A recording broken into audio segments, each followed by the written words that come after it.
Tauragė ne veltui yra pristatoma kaip viena žaliausių savivaldybių Lietuvoje, dėl to, kad mes stengiamės kuo daugiau atsinaujinančios energetikos sričių apimti.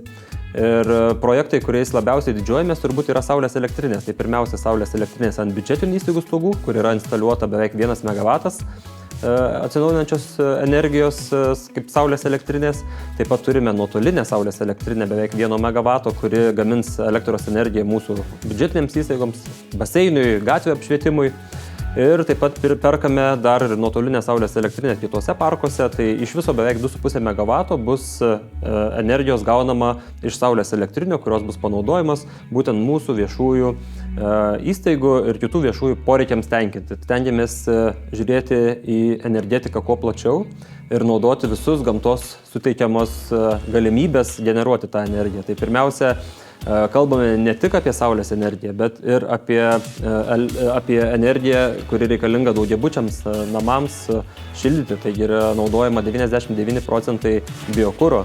Taip pat Tauragės rajone ir visame regione yra labai geros sąlygos vėjo energetikai plėtoti, tai daro privatus verslas. Ir man atrodo, tai yra labai svarbu, kad kuo daugiau gamtos suteikiamų resursų mes sugebėsime paversti į energiją, kuri yra reikalinga kasdien, arba į energiją, kurią mes dažnai gauname naudodami taršų kurą, tuo mes ilgalaikėje perspektyvoje gyvensime geriau, gyvensime turtingiau, nes tai yra ekonomiškai naudinga ir tiesiog būsime arčiau gamtos ir arčiau to, kas galėtume iš tikrųjų būti. Bendrai paėmus neseniai darėme apklausą, tai beveik 75% žmonių atsakė, kad klimato kaita yra svarbi mūsų strategijoje ir 75% žmonių paminėjo, kad darnumas su gamta arba gebėjimas nekenkti gamtai yra labai svarbi būtent mūsų miesto, mūsų rajono tapatybės dalis. ES parama ir valstybės įvairios programos yra vienas pagrindinių finansavimo šaltinių.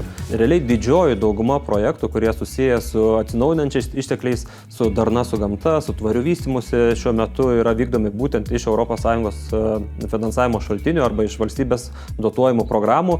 Ir man atrodo, kad ta paskata veikia, jinai jau darosi ekonomiškai naudinga, jeigu tai darytume netgi tik iš savivaldybės biudžeto lėšų, bet kai yra galimybė, mes visada stengiamės pritraukti papildomas investicijas į mūsų rajoną ir naudotis tomis paskatomis, kurios yra teikiamos iš išorės ir taip gerina ne tik viešasias paslaugas, bet ir viešųjų paslaugų efektyvumą ir teikiant ekonominę naudą mūsų rajono gyventojams. Tauragė pateko į tarp 100 klimatui neutralių ir išmanių miestų Europoje, kurie sieks tapti klimatui neutraliais. Tai turbūt tai yra pats pagrindinis ir pats ambicingiausias tikslas, kurį turime, nes jisai palies visas gyvenimo sferas. Svarbiausia misija yra tai, kad kiekvienas žmogus, kiekviena verslo įmonė ir kiekvienas mūsų pilietiškas žmogus matytų tame naudą, gebėtų žvelgti tame naudą ir suprastų, kad tai yra vienintelis kelias, kuriuo mes privalome eiti. Savivaldybės iš tiesų supranta, kad perėjimu prie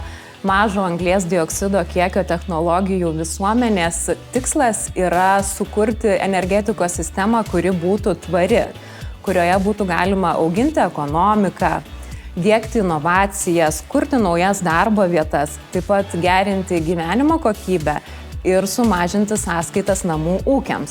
Todėl, turėdamos tai omenyje, savivaldybės tikrai aktyviai jungiasi į šį procesą. Atsinaujinančių išteklių energijos dalis bendrame galutinės energijos suvartojime įvairiose savivaldybėse varijuoja nuo 11 iki kone 80%.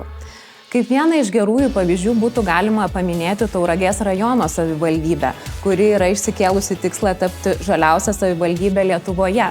Jau šiuo metu ji yra pasiekusi 76,7% atsinaujinančios energijos dalį. Ši savivaldybė kartu su Vartotojų alijansu atidarė analogų Lietuvoje neturinti energijos patarimų centrą, kurio vienas pagrindinių tikslų yra edukuoti žmonės energetikos ir ekologijos srityse.